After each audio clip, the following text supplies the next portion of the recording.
Do not focus on 1,000 followers, focus on 1,000 conversations.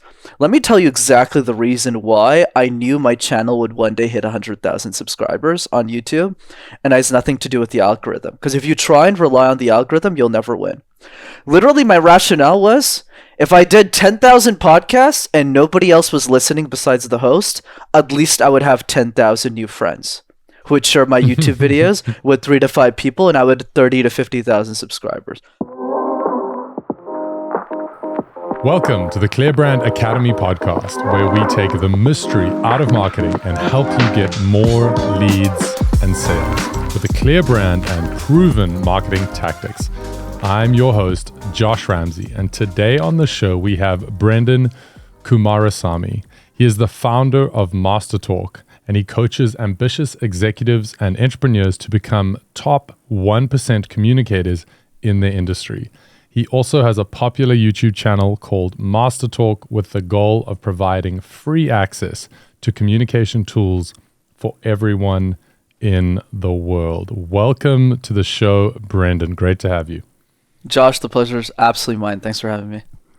So I did a little digging here, and spoiler alert, Brendan is about to hit 30K subs on YouTube. So we got to make sure we push him across the line there. So whether you're listening to this as it was released or a little bit further on down the track, go on back and definitely subscribe to Brendan's YouTube channel. Great to see the success he's been having there. And we're going to be digging into how he's done it, what he's doing, what his thoughts are around social, and also around building a personal brand. So first up, I've listened to some of your videos, the one that has got the most views, which we'll unpack as well, and how that's doing so well.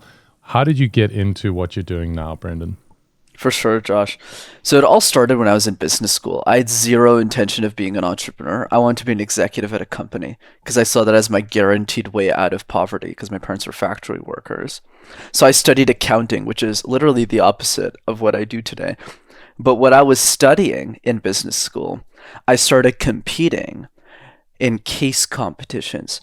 Think of it like professional sports, Josh, but for nerds. So other guys my age were playing footy, baseball, rugby, and some other sport you probably wouldn't see me playing.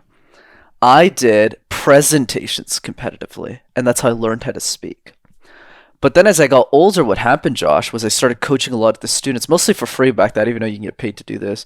And I was just helping them, right, to speak better, because I had a great job lined up at IBM, and I worked there for many years as a consultant.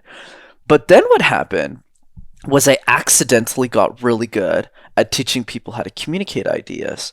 So the idea for Master Talk, primarily the YouTube channel, came from, hey, wait a second.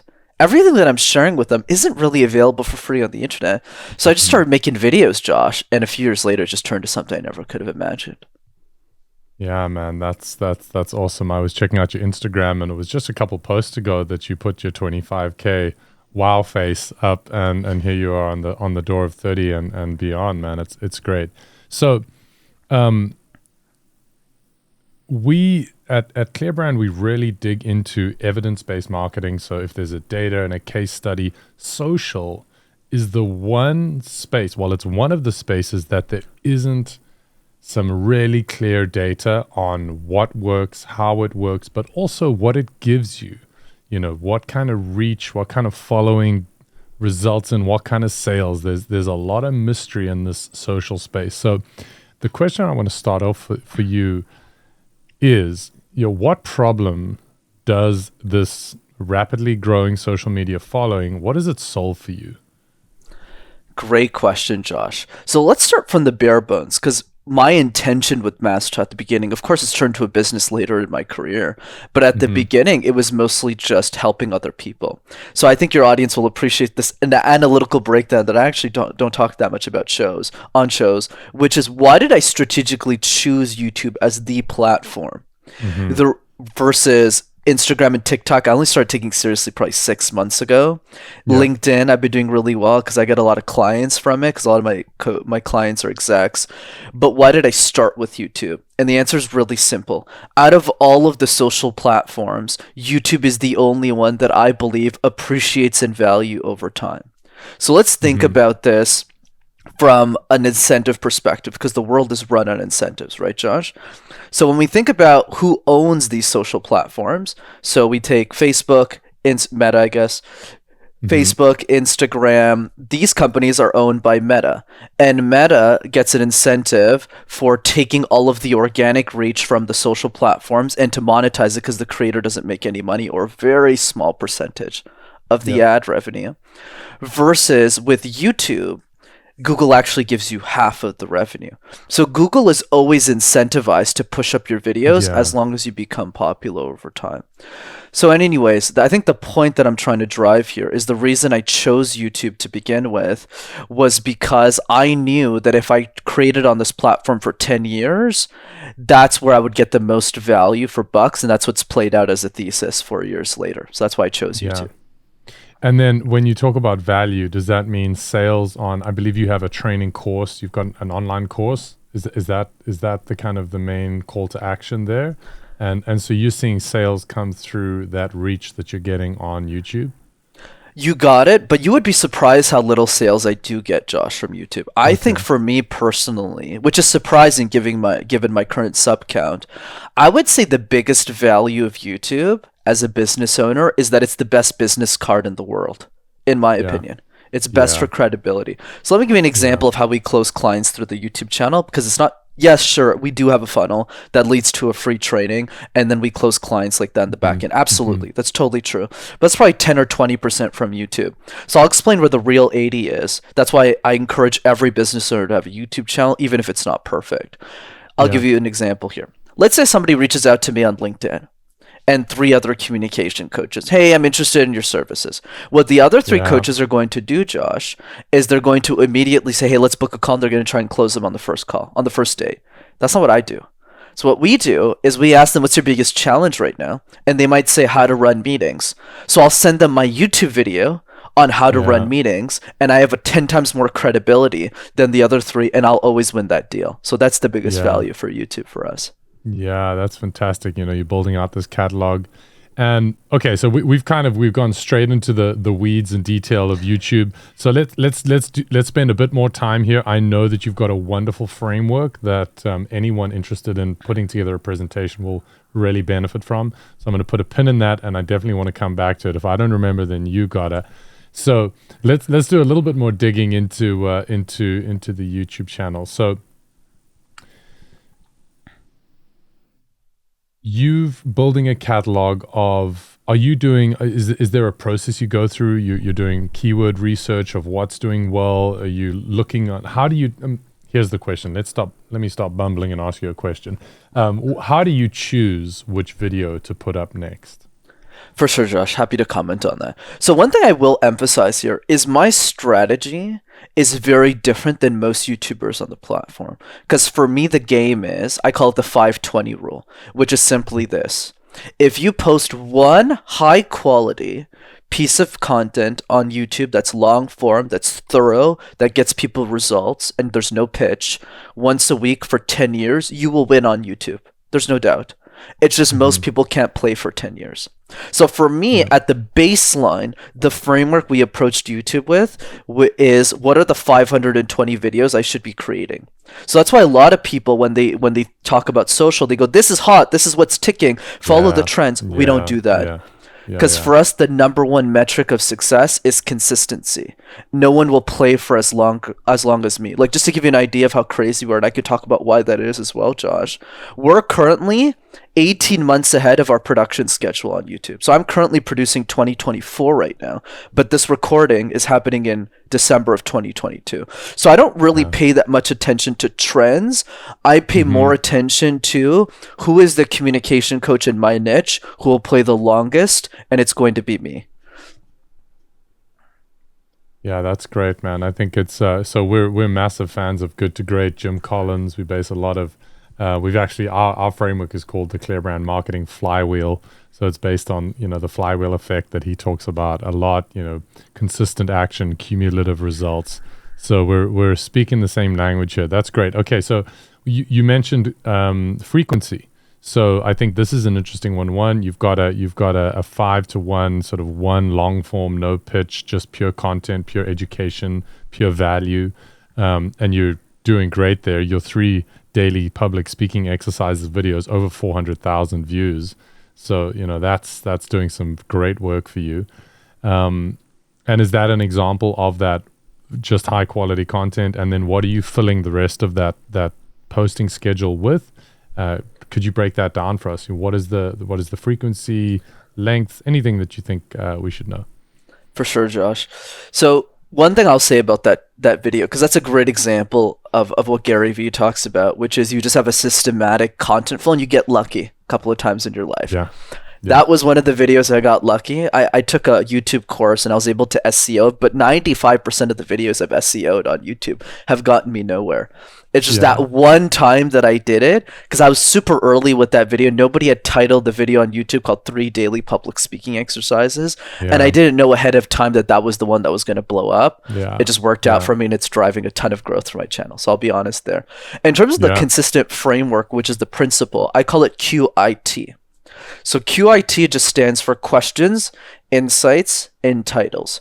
So let's start with the questions. Here's what you want to do as a business owner. Because the trick here is, how do we create content in a way that's sustainable and that's a process in our business so we don't have to spend 90% of our time thinking about it. Mm-hmm. So for me, what it starts with is write down a list of the 25 questions you get asked the most in your business or your products or your services, or if you're not a business owner, on your subject matter expertise. So you mentioned there's marketing directors listening to this. So on your specific expertise in marketing. That's step one. So when I started my YouTube channel, I was a kid back then, right? Like I was probably 21 or 22.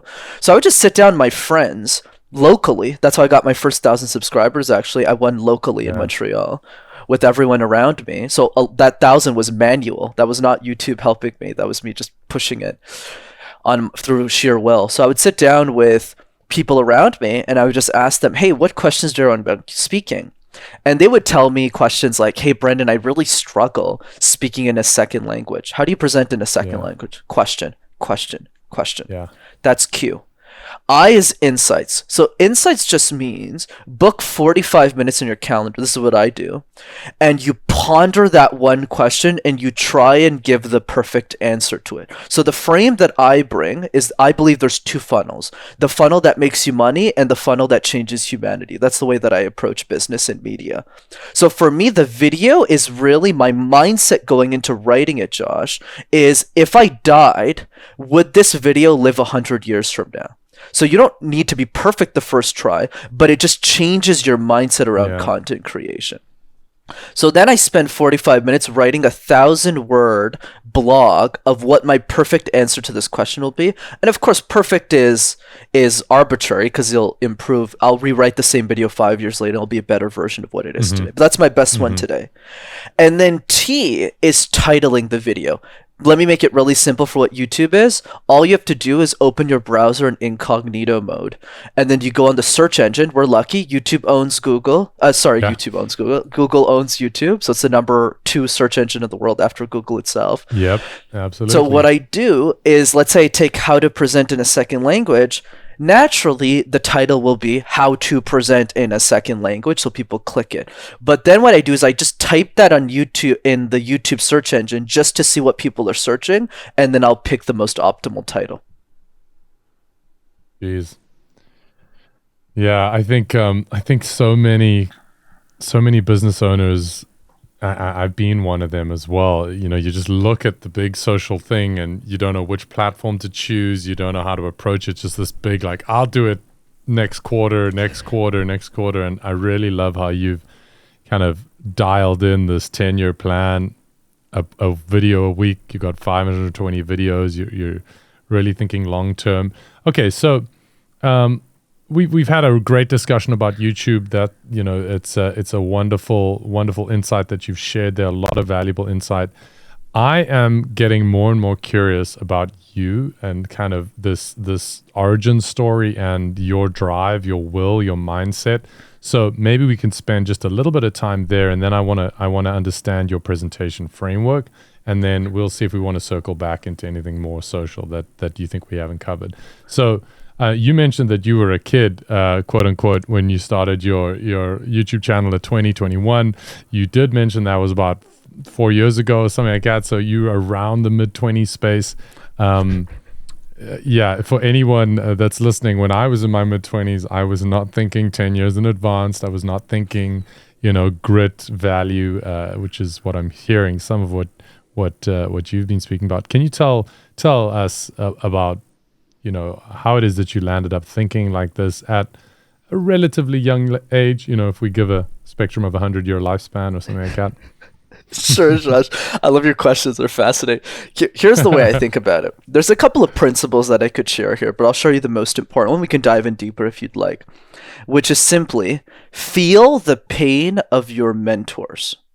Feel the pain of your mentors. I think the biggest problem with human beings in general is that other people have made the same mistakes that we could potentially make, but we don't have the empathy or the sympathy for them to say that person's actually trying to look out for me. Let me give you a fun example to demonstrate this in a way that the audience will understand it. Don't you find it fascinating, Josh, how music bands always do the same 4 things? Like, it's always the same 4 things. So the first one is that they become successful. They obviously struggle at the beginning. And then once something hits, they start making millions. They start doing tours. Then they get lost in all the bad stuff. Let's just call it the bad stuff. We know what it is. Yeah. And then after they get into the bad stuff, they break up. So then the band breaks up. And then the 4th thing is that there's a redemption concert. They all come back together and we all sing Kumbaya. But you know what's fascinating, Josh? Nobody who's young looks at that same cycle and goes, I should probably not do that. So I'm a great example of someone, I call this skipping the line, where I've listened to thousands of podcast interviews. And I've asked myself thousands of questions about life so that I can skip all of the mistakes that my predecessors have made for me. And just to give you an example, I'm currently 26. I've never gotten drunk once in my entire life. Not even one time. I've never smoked a cigarette once in my life, and there's a bunch of things probably shouldn't talk about that I haven't done either. But I think the point is that I am the culmination of some of the brightest minds on earth. But the caveat that I will add is that I also have the empathy to go, even if I don't know Dwayne Johnson, even if I don't know Seth Godin, even if I don't know Gary Vaynerchuk, I'm going to assume that when they share an idea like, hey, you should just focus on quantity, that's what leads to quality, I will assume, or when Alex Hormozi goes, hey, if you play for a decade, you'll win, that wait a second, they're probably after my best interest. So let me just listen to them and realize that they're smarter than me.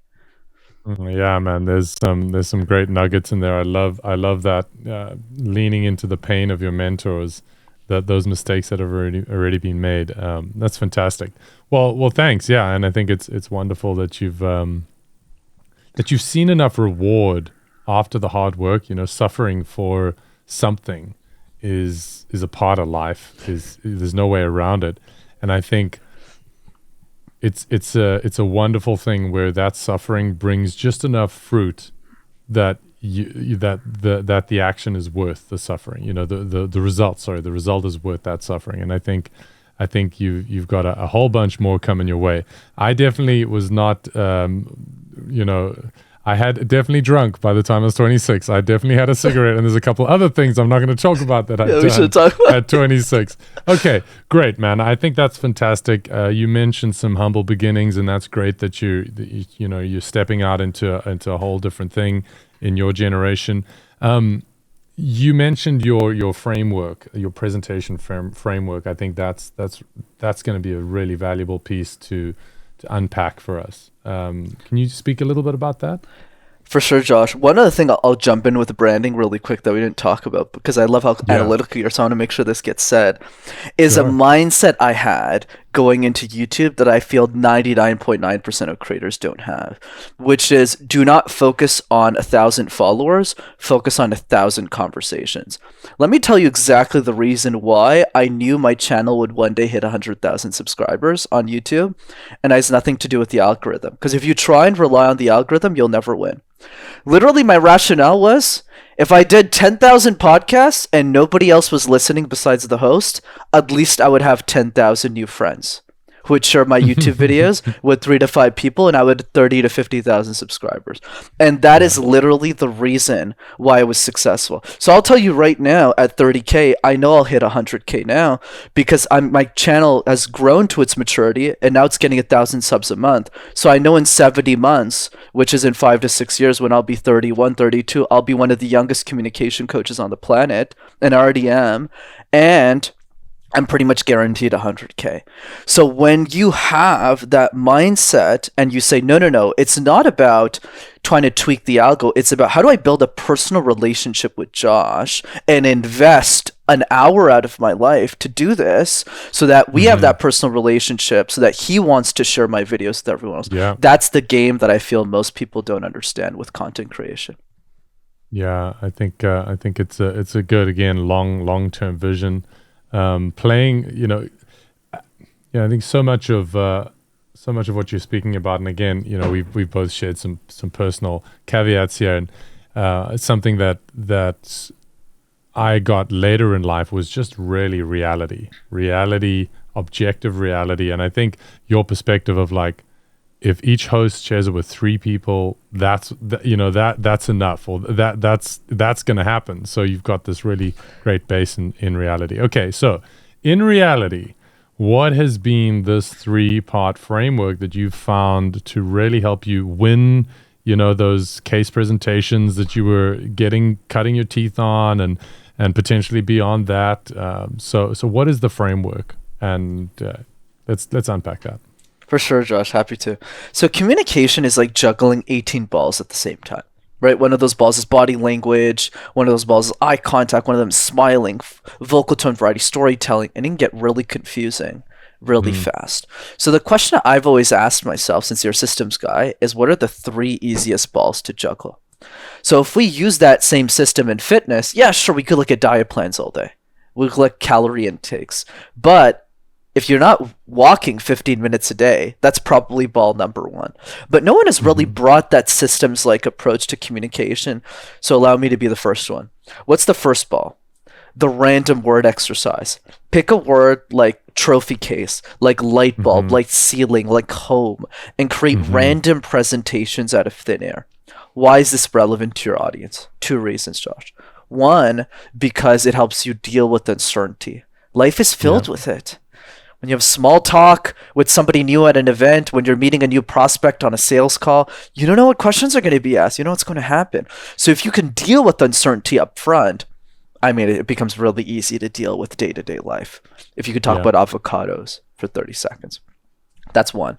Number 2, and I tell my clients this that people can write down, if you can make sense out of nonsense, you could make sense out of anything.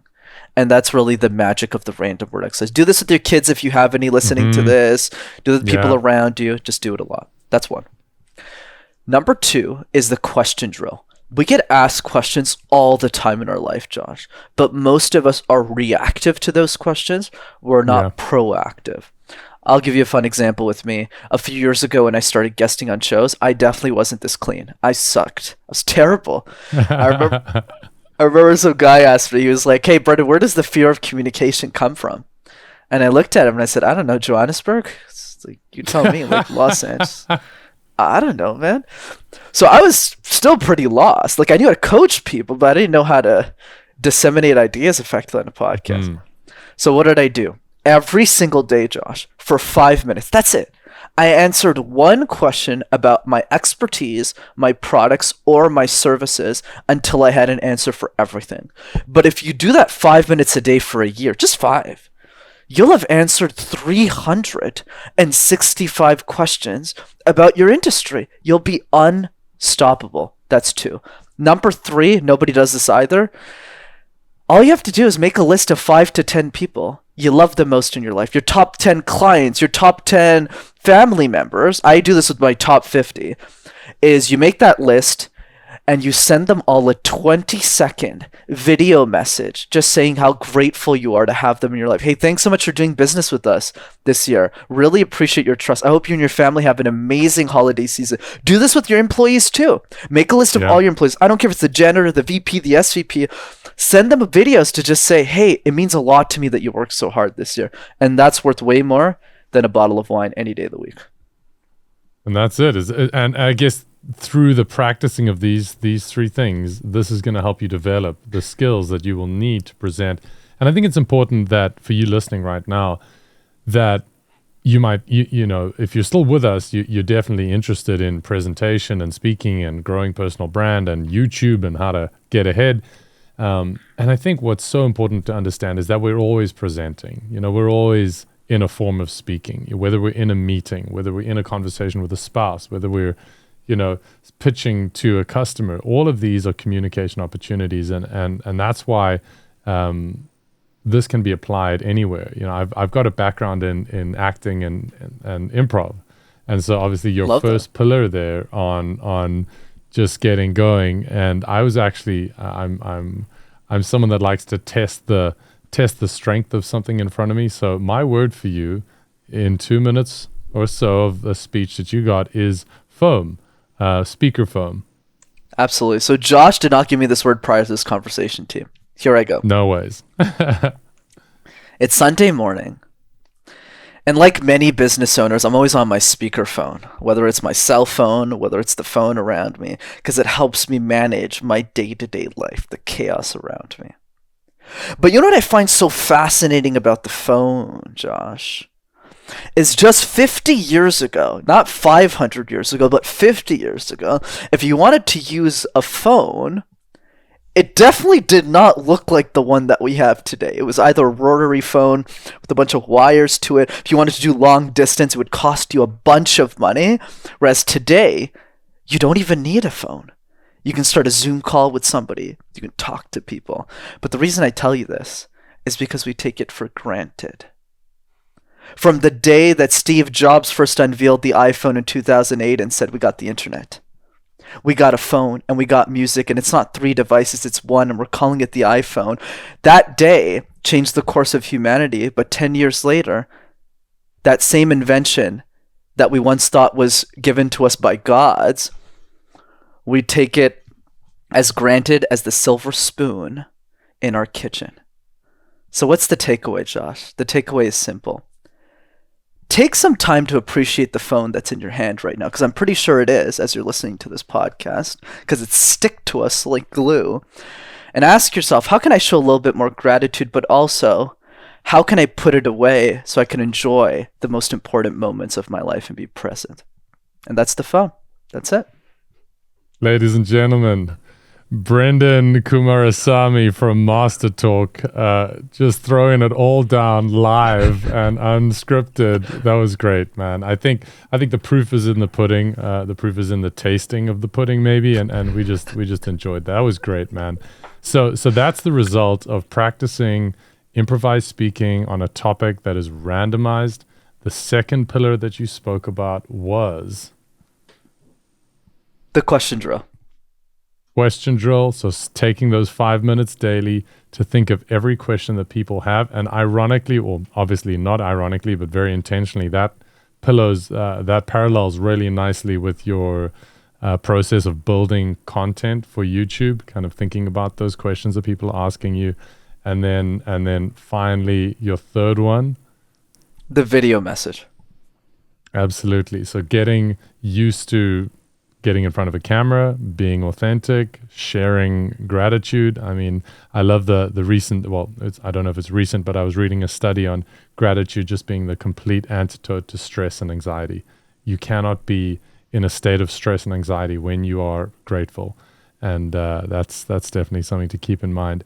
Okay, so we've gone on a great journey here, diving into some technicalities around YouTube, diving into the value of personal brand and how you set around setting up yours. And then, of course, all of these practical skills around presentation. You mentioned that you started and focused on YouTube. Have you branched out? You've said something about the shadowy TikTok. Have you got any insights there for our listeners? What's happening in that side of the world? For sure, Josh. Happy to. So let me start with the principle, which I think is the most important. Master one platform at a time. I think the biggest mistake a lot of business owners make is they try and be omnipresent in chapter one, because Gary Vee is always going, be on all the platforms, be on everything. Mm-hmm. I don't necessarily agree with that. because he has a full production team and this is all he does. Yeah. That's his life. So I think for most of us, the practical advice to keep it sustainable is you start with the first platform that you want to understand at the most granular level. I just went with YouTube because my mission, I never really started as a business, right? It became one later, kind of accidentally. But the goal was really like, I want to democratize communication for the world. YouTube's the best place to do that because the other platforms, it's just, they're not going to stick. You won't know what I posted 6 months ago. So it lives forever. So that's one. Then after I mastered YouTube, and I'm still working on it, but now that I have a pretty good understanding of it, then I went to the second platform that I thought had the most organic reach, and that would be the biggest bang for my buck, which honestly, for everyone listening to this, given your audience, is 100% LinkedIn. Yeah. Right? So LinkedIn is like massive for us in our business. Yeah. So there we actually post daily. But I think the magic of starting with YouTube is it's kind of like you played your whole life in the NBA. Yeah. And then you're going to like college basketball. It's like nobody knows how to create and content. you've got all of these videos, all this content, and you can just kind of pick and choose. Do you repost the video content into LinkedIn, or do you just use the link from YouTube? No, so you're absolutely correct. So we do repurpose, but we post native. So what that means for those who are listening is we take the YouTube video. I always do 3 points. I don't know why. I just do 3 points every time I do a YouTube channel. So I do 1, 2, 3. Yeah. And then what I do is I clip 1, 2, and 3, and there's 3 separate posts on LinkedIn. But the other piece as well is it's not just the video that's native. We also write brand new copy. Because some people, when they're scrolling through their feed on LinkedIn, so notice what I'm doing here, so people can listen to this. Notice how I really understand the platform. So I'm practicing what I'm preaching. I want people to catch that too. It's like I'm not just going, just post on LinkedIn. No, it's like, no, that doesn't work for LinkedIn. Whereas a lot of people, we just do 5 platforms at the same time. That's where we lose. So you write the copy, so people don't want to watch the video, they just read the copy and they'll still like and engage. Because most of the points you get on LinkedIn is actually through engagement, mostly through comments. So you build a community and that's how you get followers. And then what's nice about YouTube Shorts, Instagram Reels, and TikTok is you can make the same content and repurpose it 3 ways. So we made 100 TikToks and we just post the same content across all 3 platforms and we get triple the reach for the same cost to produce the content. Yeah. And again, coming back to those leads and sales, are you seeing a correlation of where posting is getting you the most revenue and how posting is getting you the most revenue? What are you seeing in your use case as well, right? I there's so many variables here, but in your use case, what are you seeing? Absolutely, Josh. I would say for us, TikTok hasn't worked that well. And honestly, I think it's because of me. I just was late to the game. And just so people know this, I post natively for TikTok and Instagram as well. So I actually write brand new copy so I'm not repurposing from YouTube anymore. I may take videos, but I'm really making it sharp 45 seconds. So it's like brand new effort, brand new production cost. But I would say by far, Josh, the winner, 90% of my revenue outside of word of mouth, which is where most of my business comes from today. Because if you're a good coach, people talk about you, is 1000% LinkedIn organic. Yeah. That's where I think is the big opportunity, because most people suck, to be honest, at posting on LinkedIn. It's really easy to compete, especially if you come from the YouTube world like I do. It's really easy. I saw such a classic meme on LinkedIn. It was so the meme was like, it was those 2 image memes, and it's hard to describe a meme, auditor using just language. But basically the first scene was like me opening my DMs. And then the second scene was like this guy getting chased by a bear. Just all these salespeople like, hey, would you you do? Yeah. So you're not doing that. And you're posting content. And are you inviting engagement? Are you rewarding engagement? What is your strategy there? There's a lot of absolutely, Josh. I'm glad you're asking me this. I'm giving you all my secrets. You guys better implement. I think that's the challenge, right? Yeah. Is like the vision's easy. I'll give you all the strategies that are making us money, but people don't do it. Like I'll give you an example. I think I'm the only LinkedIn content creator who's doing this currently on LinkedIn consistently. Everyone who comments on any of my LinkedIn posts, whether they're an ideal buyer or not, I actually don't even care. I send them all voice notes. Voice notes. So let's say, for example, you comment on my post, I'll open your LinkedIn. If we're not connected, I'll connect with you. Like, I'm proactive about it, even with my social following, right? And then I'll message you and I'll go, hey, and I'm not selling you anything. Hey, Josh, I really appreciate you engaging with me. And I send you a voice note. And you're like, wow, that's really good. Like, it really makes their day. Yeah. It's a memory builder for sure. Yeah.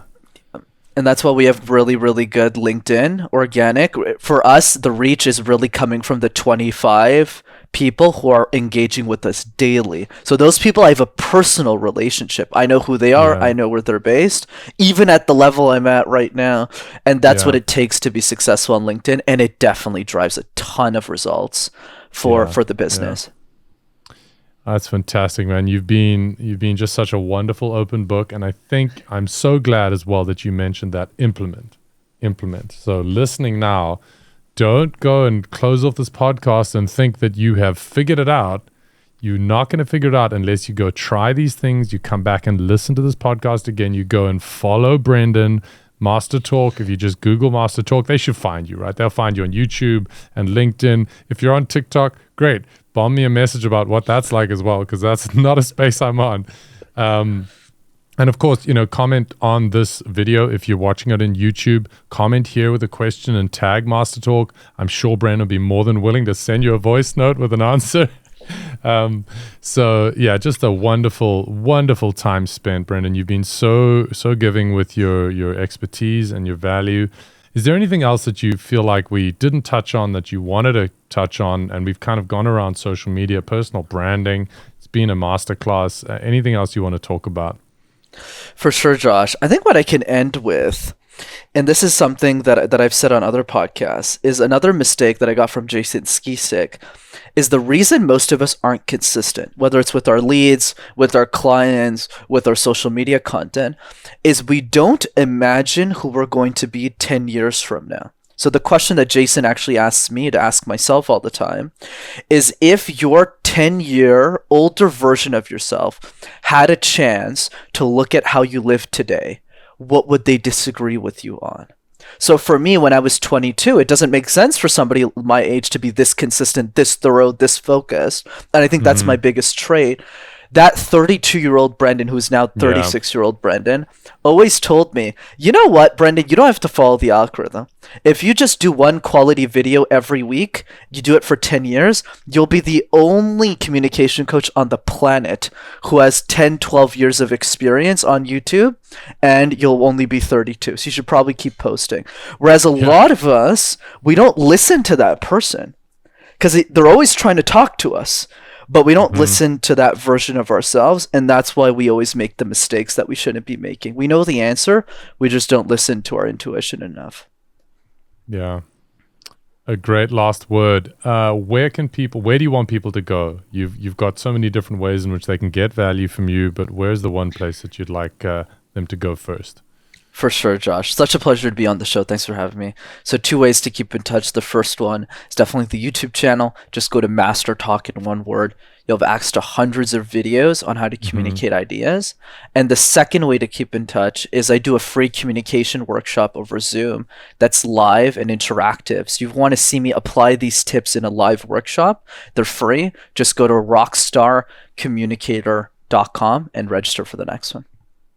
Yeah, I definitely would recommend that because I got to watch it live and it was pretty interesting and a good reminder of what comes after hard practice. So thank you so much for being with us today. It's been a wonderful conversation today with Brendan Kurasamy. And as I said, he's the founder of Master Talk. Go and find him wherever you can Google Master Talk. And let's see if we can, push this YouTube channel. Maybe it's at the 100K mark already. Who knows, man? Thanks, Joshua. You've been amazing. Yeah, this is great. Awesome. Cheers there. Bye. Thanks for listening to the Clear Brand Academy podcast, where we take the mystery out of marketing and help you get more leads and sales with a clear brand and proven marketing tactics. If you liked this podcast, please leave a review on Apple Podcasts or wherever you listen to podcasts. If you'd like to outsource your marketing to our team, go to clearbrand.com.